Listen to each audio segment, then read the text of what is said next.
September 18th, 1862. The Confederate States celebrate their first and only Thanksgiving. It's just like the normal Thanksgiving, except everyone is afraid their uncle will say something not racist.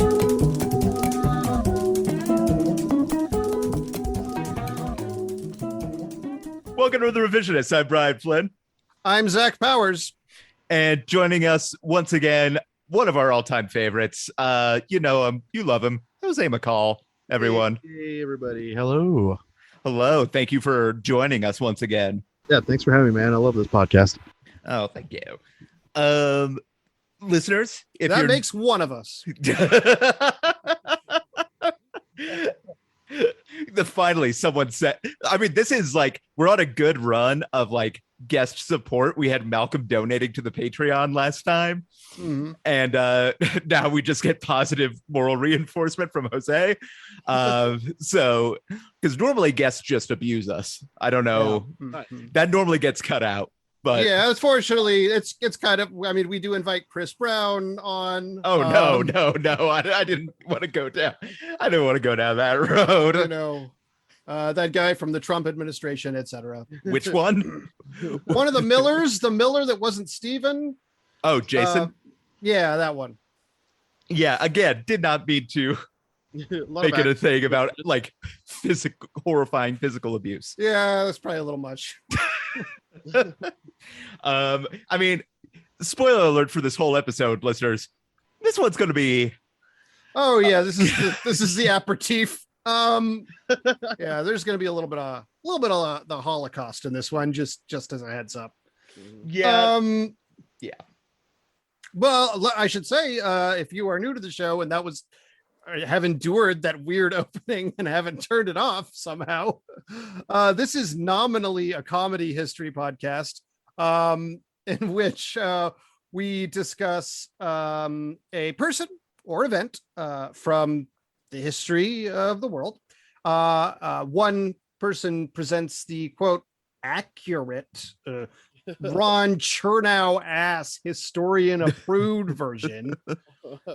And the other person gives a perhaps alternate version that maybe you found on 8chan or something. Again, our premise has gotten weirder as the Trump administration and QAnon evolved. Yeah, we did this before they were really around. So, you know, it's like to steal a line from Office Space, why should we change? They're the ones who suck. But nothing's ever changed those people. Yeah, we started this podcast and we were at most at like Ananon, and it really evolved at this point. No, we were at Al-Anon. It's a different thing. Oof. Regardless, to finish the concept of the podcast, at the end, we vote, and then you, the listeners, vote on what becomes the true history of the brilliant blue iridescent whatever. This is the speck of dust suspended in a sunbeam we call the Earth, going forward. And that is the basic premise of the podcast. We're in the middle of our run about spies. In fact, we're closing in on the end of it. It's been a fun bunch of episodes. Most recently we talked about Francis Walsingham. I don't know, do we have the results of that back yet, Brian? Not yet, but we'll be sure to announce that on the next episode, which I believe, if my math is correct, will be the first of our 3 Halloween episodes. Yeah, we're gonna do 3 spooktaculars this year, so that's exciting. Yes. I do want to go back because it's been stuck in my mind since you said it. I just pictured Ron Chernow having a business card that said Ron Chernow ass historian. Just, you know, studying the absolute which of the founders had the best past. Yeah. Really focus on which founder had the best ass. Button Gwinnett. Yeah. Ben Franklin. Ben Franklin. Yeah. Ben Franklin? Yeah. What? You don't think Ben Franklin had an absolute juicy piece? I don't know, man. Brett Franklin seems like he was Brett Franklin. Is that his? Franklin? No, he's the WWE fighter, Brett Franklin. The WWE fighter, I think. I will go on record saying Ben Franklin probably had a fantastic ass. Yeah, I'm in that camp. Listen, He's got a badonk. Gonna Google Ben Franklin's ass. I think we can all agree, not the worst guy in the world, definitely among the founding fathers, one of the few non-slave owners, not Ben Franklin, but the worst ass is going to be that John Adams ass. I mean, yeah. There's no way John Adams had a good ass. John Adams absolutely has a Hank Hill ass. Yeah. There's no doubt about it. Regardless, obviously we're going to get a lot of Twitter hate for our ranking of the founding fathers' ass. It's just a very political topic in this day and age, but we're going to have to push forward. We are talking this week about Witold Pilecki. Is that the correct pronunciation, Ryan? I've been going with Witold Pilecki. Okay. I don't know. But I'm sure like that in some way we're both off. So probably so. But it's a name that deserves a degree of respect. We're talking about a good one this week. We're talking about one of the good ones. I believe, if memory serves, Brian is presenting the actual history. No, I'm other way around. Oh, other way around. Okay. Yeah. Jose is doing the actual and Brian is doing the alternate. Yeah. Which means we're gonna lead off with Jose. Alrighty. So I got it pronounced as Witold Pilecki. Well, we got three different, at least two, and probably all of us are wrong. Let me see here. I've got some notes. So Witold is born 1901. One of these millennials from back in the day, I guess.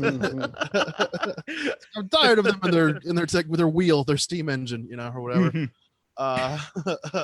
Spending all their money on canned sardines. Sure. Yeah, just toast, no avocado yet.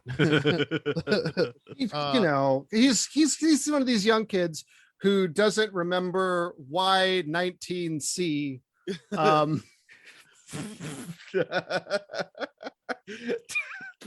Fucking hell. So yeah, he's born, let's see, 1901. There's a whole thing with Russia that kind of isn't there always? Yeah, it hangs over his life. So there's this whole thing with the communists. They're moving. In 1910 they move. I mean, you're right. It's not the relevant part we're discussing. Yeah, as far as for me, it's just like there's a spooky cloud of Russians over there. That's kind of how I treated this. I'm not going to go into the politics of Russia. There's some czars. There's some Bolsheviks. It's a whole fucking thing. There's people uprising and stuff. Rasputin's doing some crazy shit. Yeah, I mean that's just always true until it's not. So the whole Russian uprising and all that. His parents moved. They go to Wilno, which is like this town. I think Vilno maybe pronounced, but he loves this town. This town is like 4 or 5 times mentioned in his life. It's like he goes back. He loves it. I don't know what they got there. I looked it up and it's just like Belarusians. I'm like I don't know what's the appeal, but Vilno is like the shit to this dude, right? So in 1916, so he's 15 years old. In 1910 he joins the Polish Scouting and Guiding Association. So it's like the Boy Scouts. Yeah, that sounds very Boy Scoutish. Yeah, this dude's a real hall monitor vibes. This guy is. Yeah, I don't want to come off as too smart, but the clue for me was the word scout.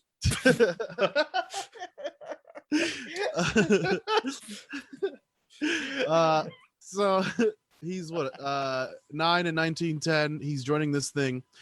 In 1916, he's 15 years old. He forms his own other chapter of it. They send him off to school, and yeah, he's like that into it, hardcore. He's like, I'm just forming this thing now. I'm now the scout. I think we all went to like middle or high school with at least one kid who was very much like that. That kid who becomes like, what's the top one? Is it Eagle? Mm-hmm. Yeah. Oh, yeah. That Eagle Scout kid, he's like, I'm in it till Yeah. I guess I lose my virginity before prom. ROTC takes me, I guess. I don't know. Yeah, exactly. It's the fucking Boy Scouts to ROTC pipeline. So what do we got going on? 1918. The commies in Russia kind of take over that whole Bolshevik people's movement. They're all, you know, they're getting it. Your boy Witold here joins the military, right? He's like, we're gonna hold them off. We're gonna fight with them. And in 1918, he basically like does his first type of guerrilla warfare type shit. Like he goes behind their lines. They like take over the region, and he's like, we're just gonna start blowing shit up from behind enemy lines now and take these dudes out. So eventually he retreats. He joins back with his troops, liberates Vilno. Again, fucking loves Vilno. This dude cannot get enough of this town. And then it's, you know, it's a lot of like in between military stuff, right? Things are the world is post World War One. Mm-hmm. And it's everybody's just kind of on edge. There's a lot of just military service. He joins the Lancers, and he's like part of the People's Army Brigade. He gets married. He has a kid. He starts the Farmers Dairy Association in Vilna. He just can't stop making groups. Oh man, definite, yeah, real horse kid vibes also from him. I mean, love him, love what he does. Yeah, sure. I don't need to like call him a nerd because we'll get to it. But and like, if this were an episode about a person who is a horrible evil monster, the idea of starting a group called the Farmers Dairy Association, which I can assume meets up and just drinks straight milk in a circle. It sounds like you know, that's the scene where you know somebody's a killer in a horror movie. Yeah, it's you know, it's somewhere between the girl from Get Out and Alex from A Clockwork Orange. Yeah, this is the furries of its day. It's just guys drinking milk in a barn. Like, oh, what the fuck are you doing? No, here's what is it? Oh yeah. So yeah, between that time and 1931, that the Farmers Dairy, basically it's cool to see that this is a dude who's like has not lost the idea that there's a specter of war coming. So he's like stays his military career and all that. 1939, he gets justified. I feel like all that time he's just like the crazy militia guy. You know what I mean? He's got to train for when they're coming. And like people are like relaxed, and that's why he's got the dairy thing going on, you know. But I was picturing like Randy Quaid in Independence Day. Yeah, like that guy. Until it's time, you know. 1939, it's time. It's the Nazis. They're all the doing other stuff. people. For the entire 30s, all the people around him, he's like, something's happening, and they're like, nah, that Hitler kid seems okay. I've seen those Nuremberg rallies, and they seem like a bucket of fun. Yeah, exactly. Yeah, so it's 1939. The Nazis, they're fighting. Once again, just like the Russians, this dude is, you know, in the military.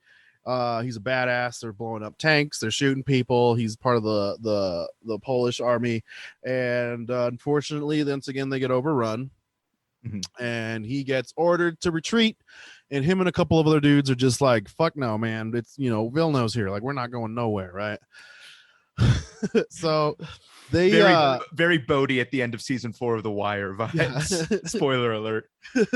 So they don't retreat, and then this time they form what's called the Secret Polish Army, which is crazy because I didn't know you could just like found an army with some guys. You know what I mean? It's like that's great. Part of the, well, let me introduce you to the militia movement. Yeah. I like the idea. They have a public army, and then it's like, this one's secret. Yeah. Don't tell anybody about this other one.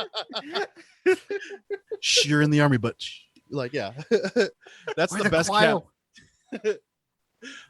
their camouflage is their anonymity. They get it. Yeah. All right. So what do we got here? It's the 1940s.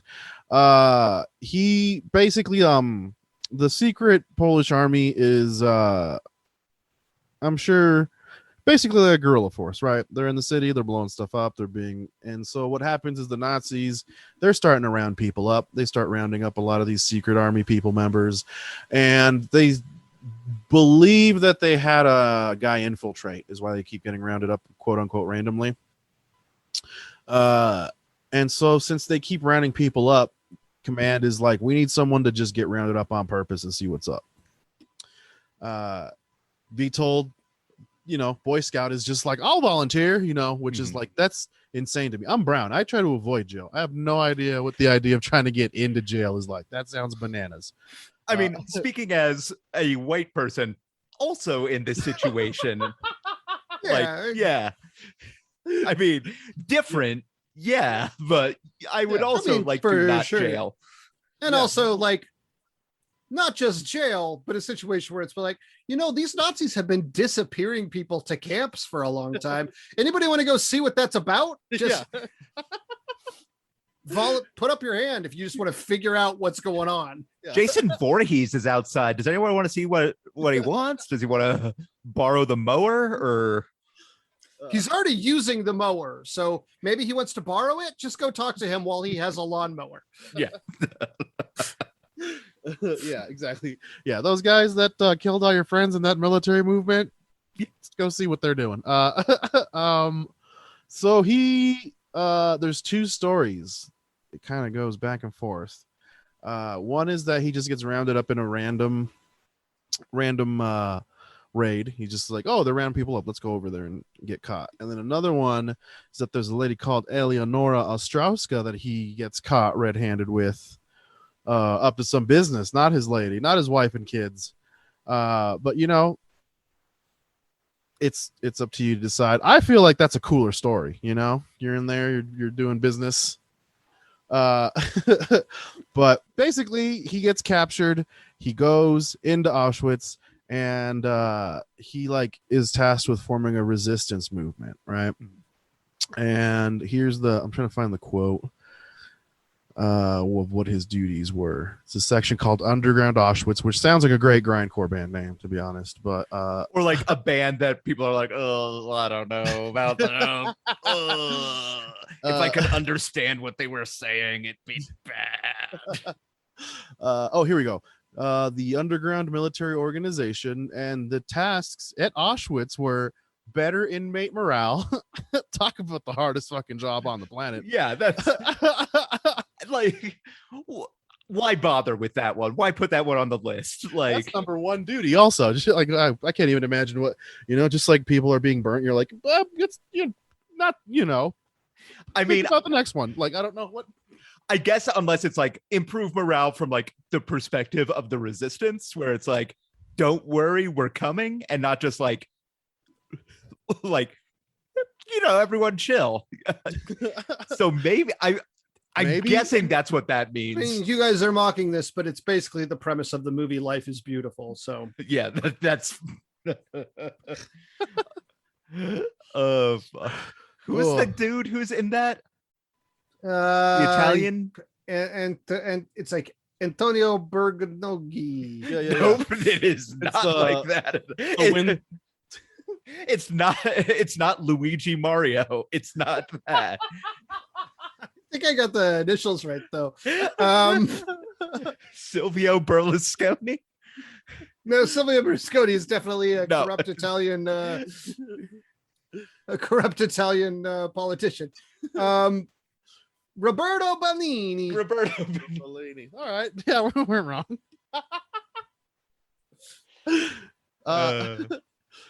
I apologize to the nation of Italy for the I'm sorry. time. That Roberto Benigni is about as Italian as shit gets. I'm sorry. It's as Italian as Mario.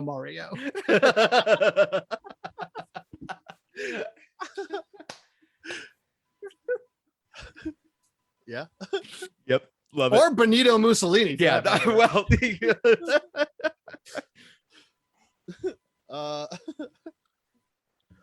right. What are we doing? Oh yeah, better morale. Even that I picture being hard. Like, oh, the resistance is coming. It's like we're starving to death. Anyway, but speaking of which, the other duties: inmate morale, provide news from the outside, distribute extra food and clothing. Mm-hmm. Yeah, once again, talking about a hard job, and set up intelligence networks, train detachments to take over the camp.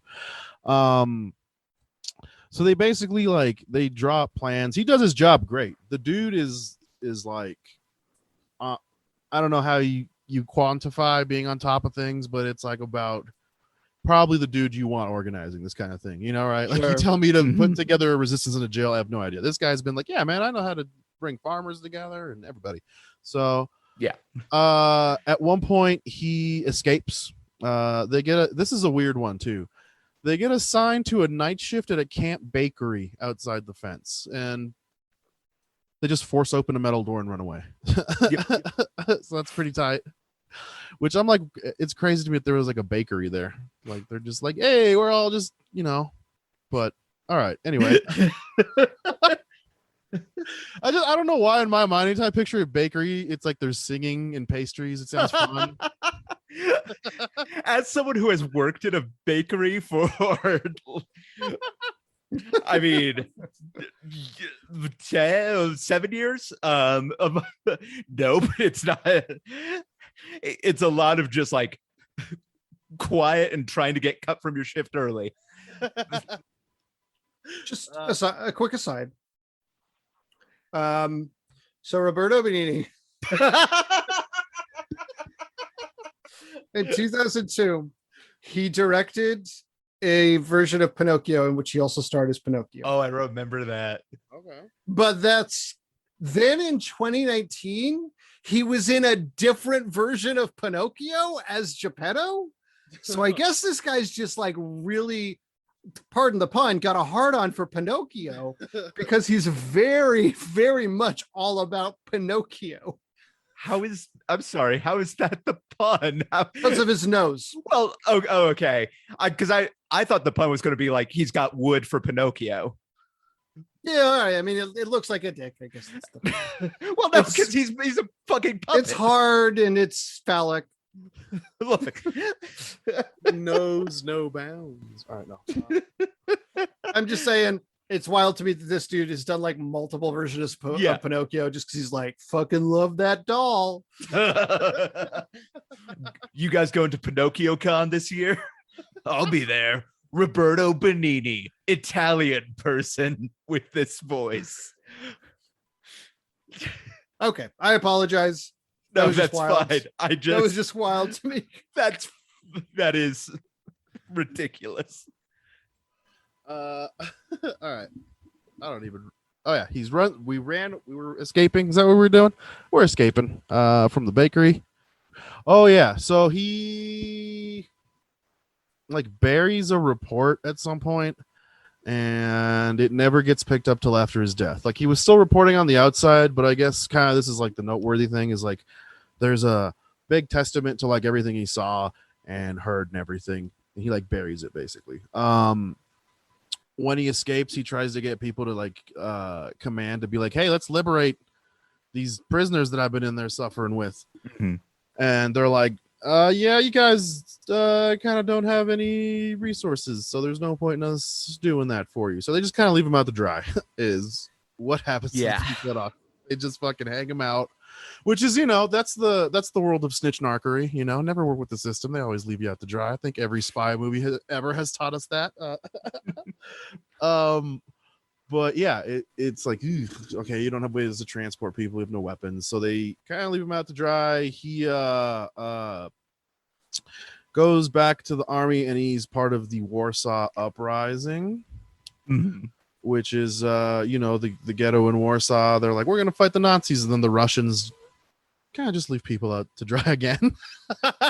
It's a lot of just like, you know, we were there, where were you going on in this whole time. Yeah, exactly. The Russians basically take over is what happens. Poland is taken over by the Russians, and the commies get in power. You know, those commies, they're a whole thing.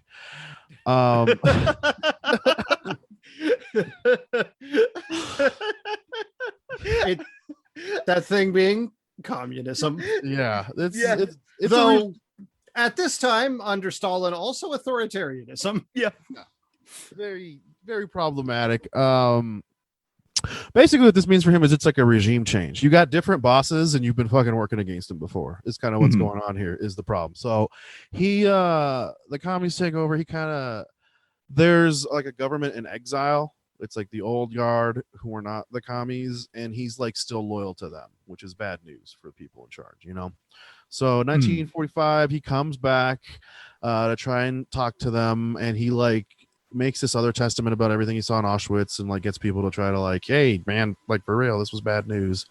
Then 1947, he's living his life for a bit, and then they just arrest him. Secret police tells him that he is a person who has been working for foreign imperialism is the term they charge him with. It's basically a show trial. They torture him for a year. He makes appeals to like other people who were at Auschwitz and like, you know, like, come on, man, I gave my life for all this. I'd get me out. And yeah, they pretty much just murder him after show trial. You know, the once again they fucking hang him out to dry. Yeah, he did even get like a couple like letters of support from, I can't remember who, but like people in like positions of power. I think like the mayor of Warsaw. Yeah, it's like the people who escaped Auschwitz. All, you know, it was like people who were like ministers and things like that of safety and all these other kind of like just politicians. But yeah, it was like, yeah, no, sorry.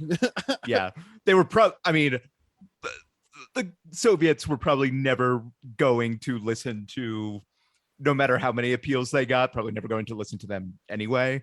Absolutely. But, yeah. Once the regime makes a decision, you're done. That's Stalin. Yeah, it's you know, that's kind of what the Russians kind of did. A whole bunch of like, let's just kind of kill these guys who were up top. You know, it never.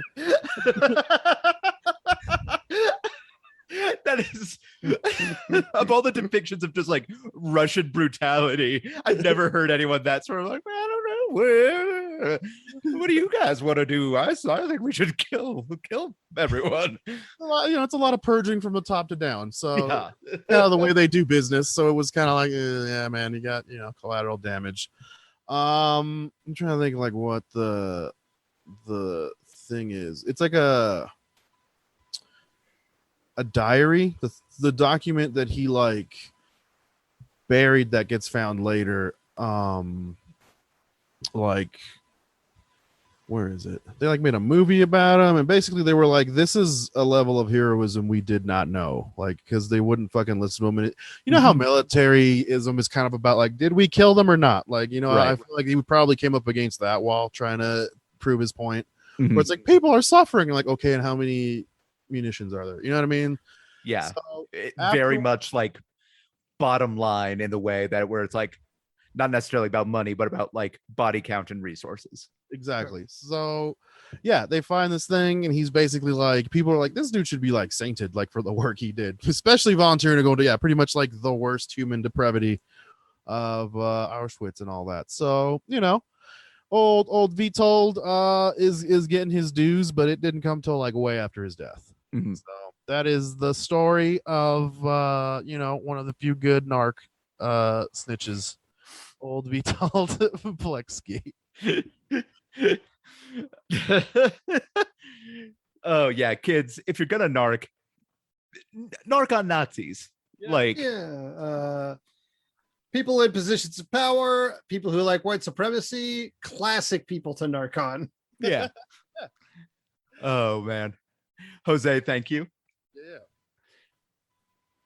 So I have the alternate for this one. And I am going to preface it by saying I am very nervous about this alternate. I'm like, we've discussed on the show before, it's much harder to write alternate histories for like very good people or people who did like very good things than it is to write about either regular people or monsters. And so I also didn't want to violate our show's guarantee of never doing an alternate history of the Holocaust, because there are actual people who do that and they're bad. Yeah. So what I did is very, very different than any alternate history I've ever done, or I think has really been done on the show. It's very joke light. It's much more of a piece of fiction. And if that is not your bag, listeners, I understand. So this is Reader X Vitold, an archive of our own. I mean, feel free to throw in jokes. Like I threw in like 3 jokes in here, and they're not great. So, with that in mind, here we go. So the morning of the escape, Witold Pilecki woke up the same way he had for the previous 581 mornings. A horn blowing from the guard tower above that, if he closed his eyes, it almost sounded like a bird song. And everything about that day progressed as every other day. And that worked out well enough for the 3 of them, Pilecki and his 2 comrades. The more things seemed normal, the less the guards would suspect.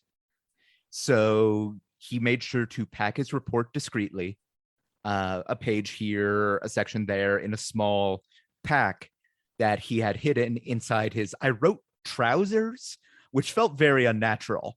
But it feels very much like I don't use the word trousers. I'm not my fucking grandmother.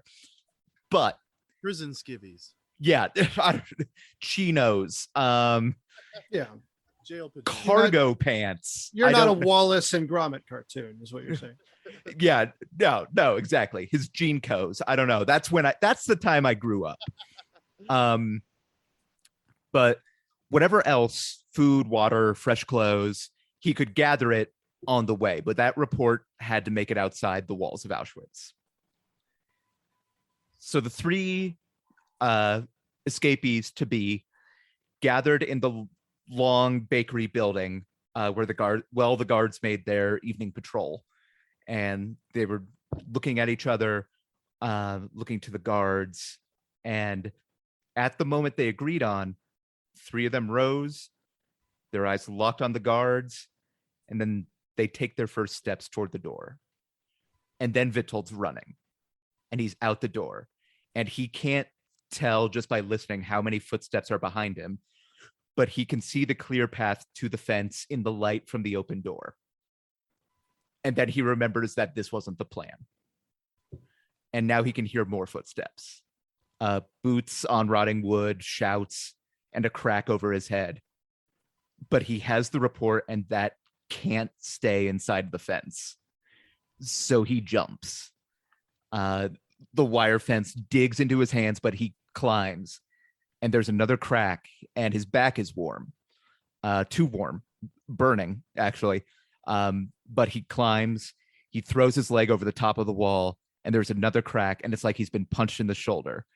And it throws him over the top and onto his back, just on the other side of the wall.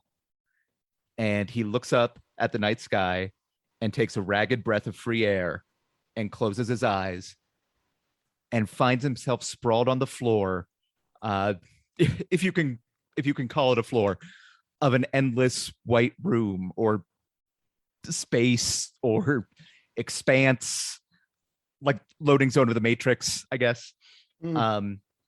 And she's standing there, frail body and a familiar face that he knows but can't remember how. And she smiles, and there's pity, just a look of pity on her face, and her voice shaking. She just says, "You forgot the door, didn't you?" And he opens his eyes. The morning of the escape, Witold Pilecki woke up the same way he had for the previous 582 mornings. He gasps and presses his hand to his shoulder, but there's no wound to close. And the horn from the guard tower is shrieking above. And everything about that day progresses as every other day. And that worked out well enough for his 2 comrades, but Witold's stomach bubbled at every repetition, every deja vu of the day before. Except it's not deja vu when you've died, really. Couldn't have been a dream, because he hasn't had a dream in 564 days. And night came before he knew it. He scrambled to pack his report, still not knowing why he was still here, still behind the walls, still alive with a job to do. He packed with none of the subterfuge he showed the night before, and cursed himself each time he was too loud, too obvious, which only made him louder and more obvious. But the three escapees gathered in the bakery. Guards made their evening patrol, and Witold like half mumbles something like, "Someone needs to remember to close the door this time." And like the other two like look at each other like, "What the fuck are you talking about?" And he just swallows and croaks, "I've got it." And so at the moment they agreed on, the three rose, their eyes fixed on the guards, and they take their first steps toward the door. And then Witold's running, and he's out the door, and he can't tell just by listening how many footsteps are behind him. And he can only see the shadow of the fence looming under the dim new moon, and he jumps for it. And the wire fence digs into his hands, but he still climbs, and he throws his leg over the fence. And there's a huge rip, and the razor pulls away the leg of his pants, and Witold falls to the ground, the leather bag with the report stuck on the wire. And he starts to climb for it, and he's stretching to reach it. And then a wash of light from the bakery door hits him. And he's so close, but there's a crack. And one of the other escapees falls from the fence.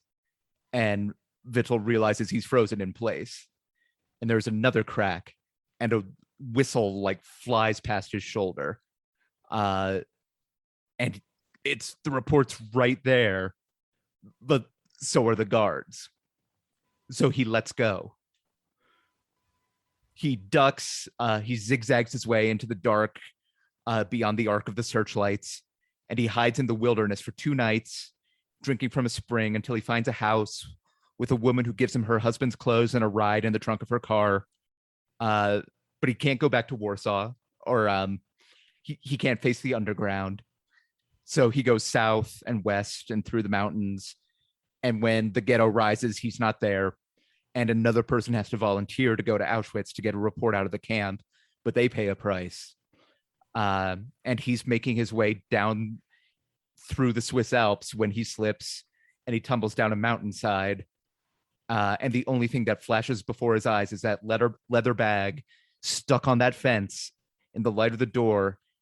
And then he's back in the white space, and the woman is there, and so is her pity, and there's an edge to it now. And he begins to ask, "Who are?"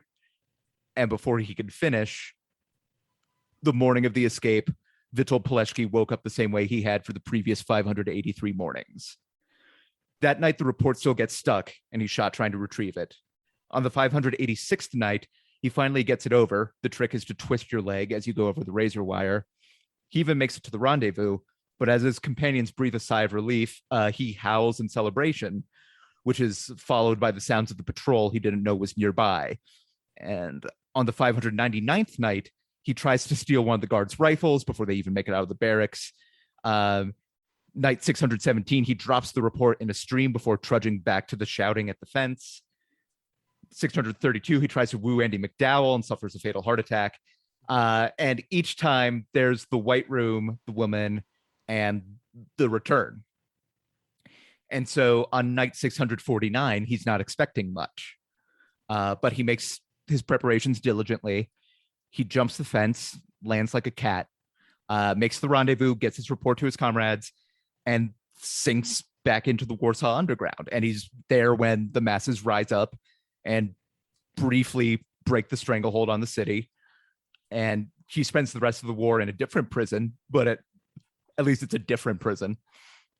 And after the war, he returns to the intelligence service. And every morning he wakes up, double checks to make sure he's still there, and it's a new day. And so when his superior tells him that his cover is blown and he needs to leave Poland, he does. He goes to the US, to Baltimore. He works on the docks. He meets a Polish woman in his neighborhood, and he dies in his sleep at a ripe old age, surrounded by his family, and then an almost endless expanse of white. And he curls up at the feet of the woman with too many sacrifices to bear, more than anyone could be asked to give, and it's not fair. And he looks in her eyes and realizes he's always known her name, and her name is Polska. And after the 650th morning, years and revolutions later, when he's offered to leave Poland, he refuses, and he finds a last little bit to give. And when Stalin's troops are lined up aiming at him, there's no sound, and he passes through the White Room, and Poland is still there, and the pity is gone from her face. And that's the alternate history of Witold Pilecki. Dick Butthole. Just to get us back on track. Dick Butthole. Jizz. Okay. Sorry, I had to get that off my chest. I'm a full-grown adult. Could not go that long on this podcast without jokes. All right. Thank you very much, both Jose and Brian, for your actuals and alternates. Before we move on, it is indeed plugs time. A bit of a twist in the turn and the tone, but we're gonna talk briefly about some silly stuff. I should have said this up top. There's gonna be some wild fucking shifts in tone this episode. So just like strap in, listeners. Brian, do you want to go first? Yeah, sure. I'll just mention off the bat, we love hearing from you, and you can write us letters at revisionistpodcast.com. Just go to the contact page, or revisionistpodcast@gmail.com, or fucking reach out on like Twitter or Instagram. And you can, if you want to be part of the Revisionist Cool Kids Club, trying to remember fucking I don't know, if you want to get them camel bucks, I guess. Review the podcast on iTunes or your podcast service of choice. Written reviews are especially helpful in getting more butts in the seats. Side note, I did not mention this when it came up. I got nothing good on Google for Ben Franklin's butt. Nothing bad either, so that's also a win. And lastly, you can, if you are so inclined and have the means and have maybe already given to a better cause, support the show on Patreon for $1 a month or $5 a month, depending on your ability to give, and what sort of rewards that sort of tickle your fancy. So that's what I'll plug, because I'm not really doing live stand-up comedy because of pandemic and baby. So yeah, Jose, you host a fucking wild ass show called 3 a.m. Yeah, I don't even know if it's that wild. I mean, Yeah, that's true. I sometimes get wild. It's supposed to be low key, but yeah, I'm sometimes a little more wasted than I need to be. I guess wild more in like content than in tone. Yeah, it's what I meant. It's a weird idea, and people are willing to talk to me about. That's kind of on the level, which I like. It's cool. It doesn't. It's recorded, but it's never posted anywhere. There's no archive. It's just in the moment, and then it's gone. That's the whole point. Mm-hmm. Yeah. So I announce whenever I do it. I don't really have a steady schedule because it's all chaos. That's the point of 3 a.m. Yeah. Sure. Hell yeah. And then Zach, you co-host the Movie Trap. Yep, we talk about it every episode, but if you're listening the first time, basically the premise is me and my two co-hosts, Russell and Chris, talk about 3 movies that fit into a certain theme that can be as precise as a single actor or director, or as abstract as a feeling, but 3 movies that fit into that theme.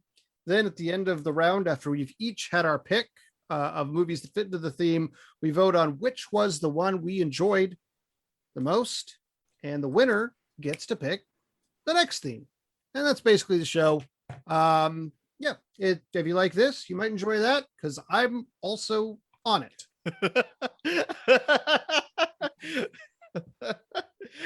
Sorry, I just like that because also the subtext is like if you enjoy Zach. Yeah, I mean Brian has been on one episode, yes. so if there's one episode, if Brian is your main jam for this particular show, I'm not even my main jam. Are you fucking kidding me? Then listen to the Police Academy episode. Yeah, he's on that one. Yeah, that. And he'll probably be on one in the future. Yeah, definitely. Or more than one. Indeed, we might have him for a full 3-episode theme. Yeah, absolutely. And hopefully not another Police Academy type movie. I don't know if there's. I don't know what really. I guess Revenge of the Nerds is also sort of like a Police Academy movie. You know that theme. So the Police Academy episode you were on. The theme was picked by me. Mm-hmm. It was during the Floyd protests, and it was functionally ACAB. Yeah. And so we had like a movie about, we had Blind Spotting, a movie about a police shooting, and then we had a movie about the Stanford prison experiment, and then we had Police Academy, and we had you for But the cops and Police Academy do suck. They do genuinely suck. Was that the third you recorded in that series? I believe so, yeah. Okay, what was the whiplash like of going? Because I just watched Police Academy cold, basically. I didn't have to go from the Stanford prison experiment to Police Academy. I mean, the cops were still generally pretty racist, like bigoted. I mean, I got it. Except the movie likes their behavior more in Police Academy. Yeah, that's the thing. Oy. Okay. But I believe that brings us to judgment for this episode. Sure. And this is also one of those ones where in a certain way the alternate has a thing where like it doesn't make the real history untrue. It adds an additional aspects to it, right? So in that regard, because I would feel uncomfortable changing the story in a fundamental way. Yeah. Every other idea I've like started trying to flesh out, I'm like, oh, this feels bad. Yeah. You're like, it's not about that whole killing those people thing. Yeah. Yeah. So yeah, I think that and it was very much like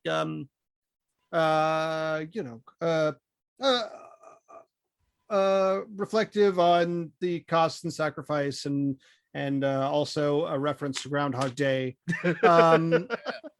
So yeah, I think the alternate history makes sense in this particular context because it only adds a certain, I guess, internalization to what he did that is not perceptible to the outside world in this regard.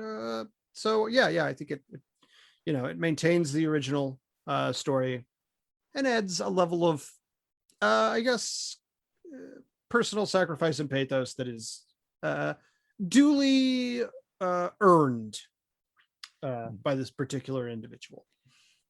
Yeah, I couldn't pull this shit with any of the fucking other lamos we talk about. Sure. But listeners, voting is now open on Patreon if you are at the $1 a month or higher level. And there will be the final round of voting on our Instagram story on Wednesday, September 29th. So be sure to get those votes in or buy your right to vote on Patreon because we're operating just like U.S. democracy back before a lot of modern developments. So, but yeah, buy your right to vote on Patreon. But I think that'll do it for this episode. Jose, thank you so much for being here. Thank you guys, man. Hell yeah. Always a pleasure. Good seeing y'all. I'm glad you're all doing fine. Yeah, glad you're doing fine. I like your telescope also. Yeah, I'm in my mom's basement, so telescope. This is. Hey, but yeah, it's cool. Good telescope's a good telescope, baby. Yeah, man. Oh God! For everyone here at the Revisionist, I'm Brian Flood. I am Zach Powers for this week, but next time you see me, I'm sure I'll have a Halloween themed. Yep, got to start fucking coming up with them Halloween names. Yeah, I guess like sack Powers, like a sack. Well, this is not the time. We'll wait for it. Okay, yeah, it's next time. Okay, that's fine. All right, have a good time, everyone. Have a good time. Hey.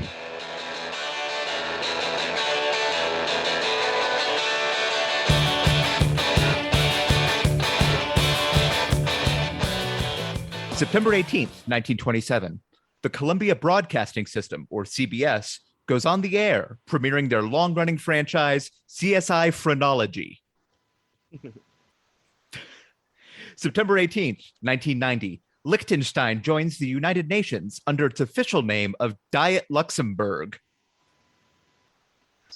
September 18th, 1793, the first cornerstone of the United States Capitol is laid by George Washington at a large ceremony commemorated every 100 years. In a fitting metaphor for America, slaves do the rest and most people forget. September 18th, 1837, Tiffany & Company is founded by Charles Lewis Tiffany and Teddy Young in New York City. The store is called a, quote, stationery and fancy goods emporium, and the slogan is, quote, stationery and fancy goods are a girl's best friend.